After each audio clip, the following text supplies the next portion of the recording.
નમસ્કાર દર્શક મિત્રો, હું દર્શન જોશી રંગોલી ચેનલમાં આપ સર્વેનું હાર્દિક સ્વાગત કરું છું. દર્શક મિત્રો, આજે આપણે બધા જાણીએ છીએ કે યુગ બદલાઈ રહ્યો છે. તો આ યુગ બદલાઈ રહ્યો છે એની પાછળ એક મસ્ત સરસ મજાનું વાક્ય છે, બદલાતા યુગની બદલાતી શિક્ષણ પદ્ધતિ ક્યાં સુધી. આવો એક વિચાર લઈને આપણી સાથે અત્યારે ઉપસ્થિત છે એમઆઈના એક સ્ટુડન્ટ ઉમેહાની સિદ્દીકી, જે પોતે એવા વિચાર ધરાવે છે કે અત્યારે જે બદલાઈ રહેલો યુગ છે અને એની સાથે જે શિક્ષણ પદ્ધતિ બદલાઈ રહી છે, તો ક્યાંક ને ક્યાંક વિદ્યાર્થીઓને આ શિક્ષણ પદ્ધતિ સામે ક્યાંક ને ક્યાંક થોડા ઘણા પ્રોબ્લેમ્સ આવી રહ્યા છે અને જે શિક્ષણ પદ્ધતિ જે હોવી જોઈએ અને જે એકચ્યુઅલમાં છે અત્યારે, એના વિચારો આપણે જાણીએ ઉમેહાની સિદ્દીકી પાસેથી. નમસ્કાર. નમસ્કાર.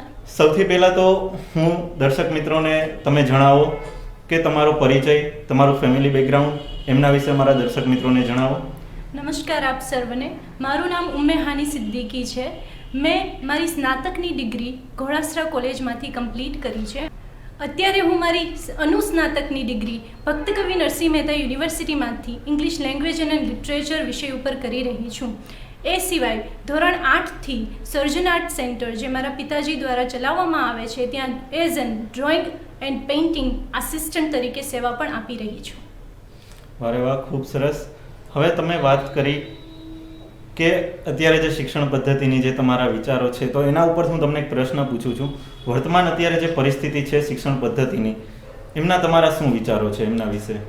નો ડાઉટ આપણા દેશની શિક્ષણ પદ્ધતિ ઉપર ઘણા બધા સવાલો થયા છે, ક્રિટિસિઝમ થયું છે, પણ આપણા દેશની શિક્ષણ પદ્ધતિ અમુક બટ અનેક વિષયોનું જ્ઞાન સ્ટુડન્ટ્સ પ્રાપ્ત કરી શકે છે. પોતાની રુચિ અને પસંદ અનુસાર સ્ટુડન્ટ્સ પોતાને ગમતા વિષયોમાં આગળ વધી શકે છે અને પોતાના ભવિષ્યને ઉજાગર કરી શકે છે. એ સિવાય ટેકનોલોજીનો ઉપયોગ કરીને આજની શિક્ષણ પદ્ધતિ વધારે ઉપયોગી અને સરળ બનતી જાય છે. એ સિવાય કમ્પ્યુટરને લગતું જ્ઞાન અને રોજગારને લગતા વિષયો શિક્ષણ પદ્ધતિમાં એડ થયા છે, જે એક મહત્વનું પાસું છે. સાચી વાત કરી તમે. અત્યારે શિક્ષણ પદ્ધતિ દિવસે ને દિવસે થોડીક અઘરી થતી જાય છે. જી હા. તો અત્યારે એક વિદ્યાર્થી તરીકે, એક સ્ટુડન્ટ તરીકે તમે શિક્ષણ પદ્ધતિમાં શું સુધારા ઈચ્છો છો કે શું સુધારા હોવા જોઈએ? એઝ અ સ્ટુડન્ટ, જી હા, હું પણ વિચારું છું કે અમુક સુધારાઓ થવા જોઈએ. પહેલો સુધારો મારા મત મુજબ કે ઇવેલ્યુએશન સિસ્ટમ થોડી ચેન્જ થવી જોઈએ. જે મૂલ્યાંકનની સિસ્ટમ હોય છે તે નો ડાઉટ સ્ટુડન્ટ લાઈફમાં સારા માર્ક્સ મેળવીને પાસ થવું ખૂબ જરૂરી છે, પણ ફક્ત સારા માર્ક્સ જ ભવિષ્યને સારા માર્ક્સથી જ ભવિષ્ય સુધરી શકે, એ મત સાથે હું અગ્રી કરતી નથી. મારા મત મુજબ સ્ટુડન્ટ્સ ક્લાસરૂમમાં કેટલું એક્ટિવ છે, એની લીડરશિપ ક્વોલિટીઝ કેટલી હદે ડેવલપ થઈ છે, કમ્યુનિકેશન સ્કિલ ડેવલપ થઈ છે કે નહીં, ટીચર્સે આના ઉપર પણ ધ્યાન આપવું જોઈએ અને એ પ્રમાણે આ અમુક પરિમાણો ઉપર ધ્યાન આપીને ઇવેલ્યુએશન કરવું જોઈએ. બીજી વસ્તુ કે વિદ્યાર્થીઓનું ટેકનોલોજી સાથેનું પરિચય. ટેકનોલોજીકલ એરામાં આપણે જીવી રહ્યા છીએ, તો શિક્ષણ પદ્ધતિ અને ટેકનોલોજીને આપણે જુદી ન રાખી શકીએ. મારા મત મુજબ વિદ્યાર્થીને એના પ્રારંભિક શિક્ષણના વર્ષોમાં જ અમુક તકનીકી બાબતોથી એને પરિચિત કરાવવા જોઈએ, કારણ કે ટેકનોલોજી સ્ટુડન્ટ્સના સક્સેસ માટે, ભવિષ્ય માટે મહત્ત્વનું પાસું બની રહેવાનું છે. થર્ડ, આજની શિક્ષણ સંસ્થાઓએ શારીરિક ક્ષમતા સ્ટુડન્ટ્સની વધે એની ઉપર ખાસ ધ્યાન આપવું જોઈએ, કારણ કે જો તમારે સારી રીતે શિક્ષણ મેળવવું છે, સક્સેસ મેળવવી છે, તો હેલ્થ ઇઝ વેરી ઇમ્પોર્ટન્ટ. ચોથું અને આખરી પણ ખૂબ જ અગત્યનું કે સ્ટુડન્ટ્સને શિક્ષણની વેલ્યુ, મૂલ્ય શું છે એ શીખવવું જોઈએ, કારણ કે આજના સ્ટુડન્ટ્સ મોસ્ટ ઓફ એ જ માને છે કે શિક્ષણ શિક્ષણ ધનવાન વ્યક્તિ બનવા માટે, મોટા વ્યક્તિ બનવા માટે કરાવવામાં આવે છે, પણ not, it is not right. શિક્ષણ તમને માનવતાવાદ શીખવે છે, નૈતિકતાના મૂલ્યો શીખવે છે. એ શીખવવું સ્ટુડન્ટ્સને ખૂબ જરૂરી છે કે જીવન પૈસા કરતાં વધારે કિંમતી છે અને સફળતાને આપણે પૈસાથી માપી શકતા નથી. તો આવા અમુક ચેન્જીસ જો શિક્ષણ પદ્ધતિમાં કરવામાં આવે તો પોસિબિલિટીઝ ઘણી જાજી છે કે વિશ્વની જે શ્રેષ્ઠ શિક્ષણ પદ્ધતિઓ છે તેમાંની એક ભારતની પણ શિક્ષણ પદ્ધતિ ખૂબ સરળ રીતે આપણે પામી શકીએ. વારે વાહ, ખૂબ સરસ વાત કરી અને ખૂબ સારા એવા વિચારો અત્યારે તમે અહીંયા પ્રસ્તુત કર્યા. અને જે અત્યારે એક સ્ટુડન્ટ તરીકે જે એના મનમાં વિચાર આવે છે જે આ સુધારાને લઈને, એ પણ એમને તમે ક્લિયર કર્યા. બીજી વસ્તુ હવે તમને મારે એ પૂછવાની હતી કે તમે અત્યારે ઇંગ્લિશ લિટરેચરમાં માસ્ટર કરો છો, એની સાથે સાથે તમે એક પ્રોફેસર પણ બનવા માંગો છો, જે પ્રોફેસરના તો ઓલરેડી તમે વિચાર ધરાવો જ છો. Thank you. આ બે સવાલ અને એની સાથે સાથે ઇંગ્લિશ લેંગ્વેજ અત્યારે જે સ્ટુડન્ટ્સને કેટલી શીખવી જરૂરી છે અને શું કામ એને? જી હા, તમે સાચું કીધું. 8મા ધોરણમાં હતી ત્યારથી મારું આ ગોલ હતું અને છે that I want to be a professor of English language only.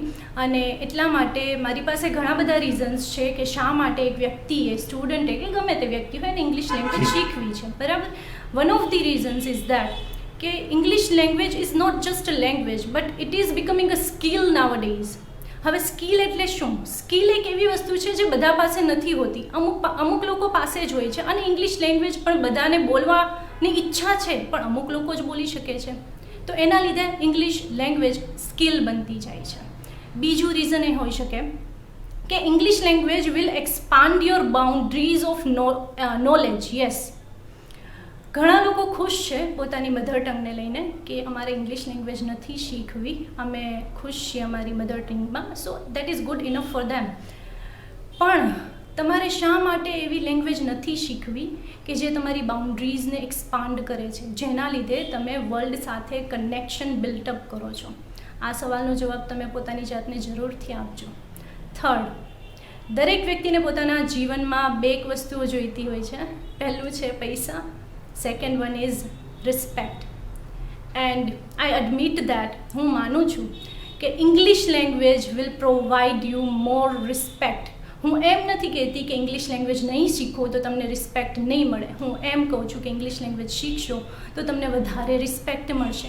નાનું અમથું એક્ઝામ્પલ લઈ લો, સ્કૂલના કે કોલેજના પહેલા દિવસે જ્યારે તમને ટીચર કે પ્રોફેસર્સ તમારું સેલ્ફ ઇન્ટ્રોડક્શન આપવાનું કહે, ત્યારે જો તમે તમારું સેલ્ફ ઇન્ટ્રોડક્શન ઇંગ્લિશ લેંગ્વેજમાં ફ્લુએન્ટલી આપી દો ને, તો તમારે બીજું તમે જે તમારું બીજું ટાઈમ પોતાની ઇમેજ ક્રિએટ કરવામાં જેટલા એફર્ટ્સ નાખો છો ને, એ બધા નાખવાની કંઈ જરૂર રહેતી નથી, કારણ કે ઇંગ્લિશ લેંગ્વેજે એ બધું કામ કરી લીધું હોય છે અને તમે તમારા વર્ક ઉપર ફોકસ કરી શકો છો સારી રીતે. જુઓ, આ વાત હવે નકારવાથી કોઈ ફાયદો નથી. બધા જાણે છે, એડમિટ કરવું, સ્વીકારવું ખૂબ સારું રહેશે કે જો તમને સક્સેસ જોઈએ છે તો તમારે બોલતા શીખવું પડશે, તમારામાં કમ્યુનિકેશન સ્કિલ્સ હોવી જ જોઈએ, વાતચીત કરતાં શીખવું પડશે. અને જો હાયર પોસ્ટ અચીવ કરવી છે, હાયર ગોલ અચીવ કરવા છે, તો ઇંગ્લિશ લેંગ્વેજની જરૂર વાતચીતમાં પડશે જ. સાચી વાત છે. So it is better to start now. હવે સ્ટાર્ટ કરો. કાલ ઉપર ટાળવાનું બંધ કરો. ગભરાશો તો હવે કોમ્પિટિશનમાંથી નીકળી જશો. ખબર છે આપણને બધાને કે કોમ્પિટિશન કેટલી હદે થઈ ગયું છે હાર્ડ. તો પ્લીઝ હવે સ્ટાર્ટ કરો. ખૂબ ખૂબ સરસ વાત કરી તમે. આવા સારા સારા વિચારો ધરાવો છો, મન થાય કે સાંભળા જ કરીએ. આવા વિચારો તમે એબ્સોલ્યુટલી તમે યુટ્યુબ પર રાખતા જશો, તમે ચેનલ પણ બનાવી જ હશે, તો એવી કોઈ ચેનલ બનાવી છે ખરી? આવા વિચારો તમે યુટ્યુબ પર રાખી શકો એ માટે? જી હા, લગભગ 4 મહિના પહેલાં મેં મારી એક ફ્રેન્ડ જોડે, દેવકી જીતેશભાઈ મહેતા સાથે મળીને એક ઇંગ્લાઇટ ઓર્ગ નામની એક ઇંગ્લિશ લેંગ્વેજની ચેનલ સ્ટાર્ટ કરી છે. મારા ચેનલનું નામ છે ધ ઇંગ્લાઇટ ઓર્ગ. ઇંગ્લાઇટ વર્ડના 2 ભાગ છે, ઇંગ્લિશનું ઇંગ, લિટરેચરનું લિટ મળે છે બંને, અને org is equal to world, that means the world of English language and literature. અમારા ચેનલનું મેઇન મોટિવ જ એ છે કે દરેક એવા વિદ્યાર્થી સુધી પહોંચીએ કે જે ખરેખર ઇંગ્લિશ લેંગ્વેજ શીખવા માંગે છે. અમને આ ચેનલની શરૂઆત કરતાં 1 વર્ષ લાગી ગયું. 1 વર્ષ દરમિયાન અમે ઘણા બધા એવા રીઝન્સ ફાઇન્ડ આઉટ કર્યા કે સ્ટુડન્ટ્સને એકચ્યુઅલમાં શું તકલીફ આવે છે, કારણ કે હું અને મારી ફ્રેન્ડ દેવકી જે પ્રકારનું ઇંગ્લિશ બોલીએ છીએ અથવા તો જે લેવલ છે એ પ્રકારનું લેવલ અમારા ક્લાસમેટ્સનું ન હતું. બરાબર. એ જાણવું હતું, એટલે થોડી બહુ રિસર્ચ કરી, એમની સાથે વાતચીત કરી, ત્યારે ખ્યાલ આવ્યું કે ઘણા બધા રીઝન્સ છે કે જેના લીધે સ્ટુડન્ટ્સ ઇંગ્લિશ લેંગ્વેજ બોલી નથી શકતા. સમ ઓફ ધેમ આર કે લેક ઓફ કોન્ફિડન્સ છે, લેક ઓફ એટમોસ્ફિયર છે, લેક ઓફ વોકેબ્યુલરી છે, એવા ઘણા બધા રીઝન્સ છે. પણ જે મેઇન રીઝન મને અને મારી ફ્રેન્ડને લાગ્યું એ છે કે lack of value of English language. એમને ખબર જ નથી કે ઇંગ્લિશ લેંગ્વેજની વેલ્યુ શું છે, અને ખબર જો છે તો એ લોકો અવોઇડ કરે છે આ લેંગ્વેજને શીખવાનું. સેકન્ડ રીઝન એ છે lack of passion to learn English language and to speak English language. મને અત્યારે ઘણા સ્ટુડન્ટ સાંભળતા હશે, હું એમને એટલું જ કહેવા માંગીશ કે જો તમે એમ કહો છો કે ના ના અમારામાં તો પેશન છે ઇંગ્લિશ લેંગ્વેજ શીખવાનો, અમે ઘણું બધું કરીએ છીએ, તમે ફક્ત 3 સવાલોનો જવાબ તમારી જાતને આપો કે જો સાચે તમારે ઇંગ્લિશ લેંગ્વેજ શીખવી છે તો તમારા મોબાઈલમાં એવી કેટલી ઇંગ્લિશ લર્નિંગ એપ્સ છે, હોવી જોઈએ ને. સેકન્ડ ક્વેશ્ચન, જી હા, સેકન્ડ ક્વેશ્ચન એ કે લાસ્ટમાં તમે હમણાં કયા એવા સ્પીકરને સાંભળ્યા કે જેની ઇંગ્લિશ લેંગ્વેજ સાંભળીને તમને એવું લાગ્યું that I want to speak like this person, એવું લાગ્યું છે? થર્ડ, તમે કઈ એવી યુટ્યુબ ચેનલ યુટ્યુબમાં જઈને ખોલી અને ખરેખર તમારે શીખવું છે એવા પ્રયાસો કર્યા? જો આ બધા સવાલોના જવાબ નામાં હોય ને ફ્રેન્ડ્સ, તો આ તમારી ડિઝાયર છે, તમારી ફક્ત ઈચ્છા છે ઇંગ્લિશ લેંગ્વેજ શીખવાની, passion one type of attraction.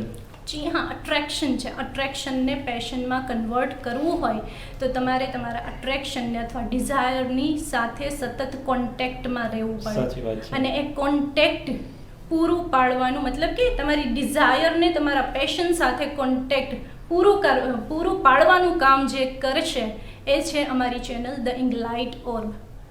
This channel is specially made for those students who actually want to learn and speak English language. They will get stuff related to English language, they will get stuff related to communication skill and how to improve their personality, and also about English literature. And on this channel, we are trying our best to provide you all the things what we have learned. The way we have gained the knowledge of English language, the way we have improved our personality, we are trying our best to provide you all these things. અને એક વાત વિચારવા જેવી છે કે trust કરો પોતાની જાત ઉપર. જો તમારે શીખવી છે આ લેંગ્વેજ તો તમને કોઈ નહીં રોકી શકે, પણ આ વાત એડમિટ કરી લ્યો, સ્વીકારી લ્યો કે જો સક્સેસ જોઈએ છે ને તો ઇંગ્લિશ લેંગ્વેજ પણ જોશે, નહીતર જવલ્લે જ સક્સેસ મળશે. ખૂબ ખૂબ સરસ વાત કરી. એમાંની મને 2 વાત ગમી. એક તો સૌથી પહેલી કે તમે તમારી જાતને સવાલ કરો. તમે તમારી જાતને સવાલ કરશો, તમારી જાત તમે ડેફિનેટલી જવાબ આપશે જ. અને બીજી કે કંઈક કરવા માંગો છો તો એ કરી બતાવો. આ 2 વાત મને બહુ જ ગમી. હવે વધારેમાં સવાલ એક હું કહેવા ઈચ્છીશ કે મોટિવેશન આપણે બધા બહારની દુનિયામાં ફાઇન્ડ આઉટ કરીએ છીએ કે આને સાંભળી લઈએ તો મોટિવેશન મળશે, ઓલાને સાંભળી લઈએ તો મોટિવેશન મળશે. હું કોઈનાથી મોટિવેટ નથી થતી, ઇન્સ્પાયર નથી થતી. મારી જાતથી જ હું ઇન્સ્પાયર થાઉં છું, મોટિવેટ થાઉં છું. તો આ એક પોઈન્ટ ઓફ વ્યૂથી એક વાત હું અહીંયા એડ કરવા ઈચ્છીશ કે તમે મોટિવેશનની વાત કરી, ઇન્સ્પિરેશનની વાત કરી. હું અહીં મોટિવેટ કરવા કે ઇન્સ્પાયર કરવા નથી આવી, હું ફક્ત એટલું જ કહેવા આવી છું કે મોટિવેશન તમે બધા બહારની દુનિયામાં ગોતો છો. અરીસામાં ઊભા થઈ જાઓ, અરીસાની સામે ઊભા થઈ જાઓ, તમને ખબર પડી જશે, તમને મોટિવેશન ત્યાંથી જ મળશે. So think with this perception also કે તમે કંઈક કરી શકશો તો પોતાના થ્રુ જ કરી શકશો, કોઈ કરાવી શકશે એ વાતમાં દમ નથી. ઉમેહાનીજી, આગળ તમે ખૂબ ખૂબ સરસ વાત કરી. હવે હું એક સવાલ એ પૂછીશ. તમે આગળ કહ્યું કે હું મારા ફાધરની ક્લાસમાં હેલ્પ કરવા જતી, તો તમારા ફાધર એકચ્યુઅલમાં જે તમારા મિરર છે એમના વિશે તમે શું કહેશો? અને અત્યારે જે તમે સ્ટેજ ઉપર બેઠા છો ત્યાં સુધી પહોંચવામાં તમારા ફાધરનો ફાળો કેટલો, અને શું શું તમારા માટે સ્ટ્રગલ કર્યા છે? જી જરૂરથી કહીશ. મારા પિતાનું નામ છે ઇરફાનભાઈ સિદ્દીકી. એ અત્યારે જુનાગઢમાં સર્જનાંત સેન્ટર છેલ્લા 20 થી 25 વર્ષોથી ચલાવે છે. એમણે પોતે વ્યક્તિગત તાલીમ ડ્રોઈંગ એન્ડ પેઇન્ટિંગની લીધી આહા. અને ત્યારબાદ પોતાનું એક અર્નિંગનું મીડિયમ ડ્રોઈંગ એન્ડ પેઇન્ટિંગ ક્લાસને બનાવી. આજે આટલા વર્ષો પછી ઘણા સ્ટુડન્ટ્સે આ પેઇન્ટિંગ એન્ડ ડ્રોઈંગ ક્લાસનો લાભ ઉઠાવી લીધો છે. ઘણા સ્ટુડન્ટ્સ આજે ફાઇન આર્ટ્સમાં છે, એ સિવાય યુએસમાં માસ્ટર્સ કરવા માટે પણ ગયા છે. અને મને આ ક્લાસમાં ડ્રોઈંગ એન્ડ પેઇન્ટિંગ ક્લાસમાં પોતાની સેવા આપવાનો પોતાની સેવા આપવાનો લાભ મળ્યો. તે બદલ હું મારી પિતાની આભારી છું, કારણ કે એ ડ્રોઈંગ ક્લાસમાં સ્ટુડન્ટ્સને ફક્ત ડ્રોઈંગ અને પેઇન્ટિંગ જ શીખવાડવામાં નથી આવતું, but how to be a good human being, how to be loyal with others, અને બીજાને તમે કેવી રીતે હેલ્પફુલ થઈ શકો, આ બધી બાબતો પણ ડિરેક્ટલી ઓર ઇનડિરેક્ટલી શીખવાડવામાં આવે છે. અને આ ડ્રોઈંગ ક્લાસનું હું એક પાર્ટ બની હતી અને બની છું, એ માટે હું ફોર્ચ્યુનેટ માનું છું પોતાને. આઈ થિંક આ ક્લાસ જ છે કે જેના લીધે મેં મારું ગોલ ડિસાઈડ કર્યું કે મારે ટીચિંગ ફિલ્ડમાં જ જવું છે. બાળકો સાથેનું એક અલગથી પ્રેમ જેવું રિલેશન બિલ્ટઅપ થઈ ગયું, અને એ રિલેશનને હું કાયમ કરવાની ઈચ્છા ધરાવું છું. દેટ મીન્સ મારી ઈચ્છા છે કે આ પેઇન્ટિંગ ક્લાસમાં એઝ એન અસિસ્ટન્ટ હું જીવન પર્યંત સેવા આપતી રહું અને પોતાના ગોલને પણ અકમ્પ્લિશ કરું. ખૂબ ખૂબ સરસ વાત કરી તમે. છેલ્લો સવાલ હું તમને એ પૂછું કે વિદ્યાર્થીઓને જે તમારા મનમાં જે શિક્ષણ પદ્ધતિને લઈને જે વિચારો છે એના વિશે સંદેશો જે આપવાનો છે એ તમે કઈ રીતે એને આપશો? ઓકે, હા ચોક્કસ. વિદ્યાર્થીઓને હું એ કહેવા માંગીશ કે વર્તમાન શિક્ષણ પદ્ધતિમાં ઘણી ખરી સંભાવનાઓ છે, અને આવનાર સમયમાં ઘણી ખરી સંભાવનાઓ પણ રહેશે. વિદ્યાર્થીઓ માટે આવશ્યકતા છે તો ફક્ત કઠોર પરિશ્રમની. વિદ્યાર્થીઓએ આ કોમ્પિટિટિવ એરામાં એ ન ભૂલવું જોઈએ કે પરિશ્રમ વગર કોઈ પણ શિક્ષણ અથવા તો કોઈ પણ ક્ષેત્રમાં સક્સેસ મળી શકતું નથી. અને તેમાં પણ વિદ્યાર્થીઓએ પોતાની પ્રતિભા અને રુચિ ઉપર વધારે ધ્યાન આપવાની જરૂર છે. એટલે કે ગાડરિયા પ્રવાહમાં ફસાઈ ન જઈને પોતાની રુચિ અને પ્રતિભાને ખીલવવામાં વધારે ધ્યાન આપવાની જરૂર છે. જે એપીજે અબ્દુલ કલામે કીધેલું છે, અગર તુમ सूरज की तरह चमकना चाहते हो, अगर तुम सूरज की तरह चमकना चाहते हो तो पहले सूरज की तरह जलना सीखो. સાચી વાત છે. અને આ જ કહીને હું મારી વાણીને વિરામ આપીશ. ખૂબ ખૂબ સરસ વાત કરી તમે. શિક્ષણ પદ્ધતિમાં અત્યારે જે વિચારો છે, અત્યારે જે વર્તમાન પરિસ્થિતિ છે એમાં જે સુધાર વધારા કરવાની જરૂર છે એને લઈને તમે ખૂબ સારા વિચારો અહીં પ્રગટ કર્યા અને ઘણા બધા સ્ટુડન્ટને મદદરૂપ થયા. એ દિવસ દૂર નથી કે પાર્લામેન્ટમાં શિક્ષણ મંત્રી તરીકે તમે બેઠા હો, એવા વિચારો છે હકીકતમાં.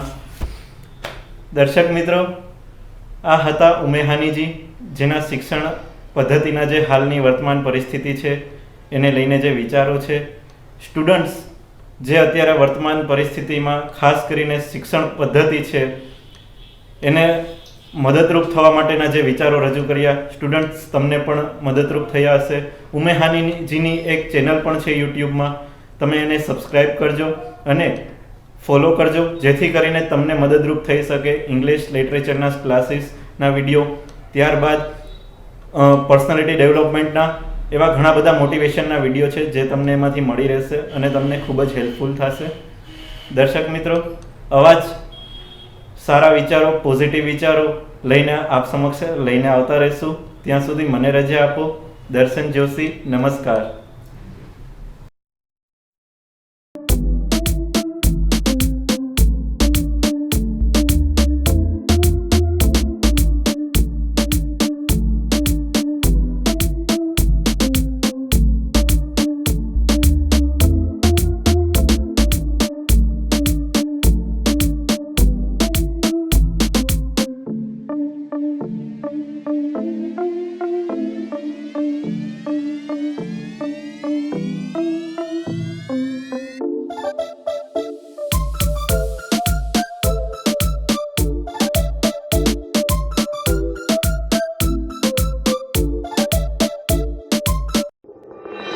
છે.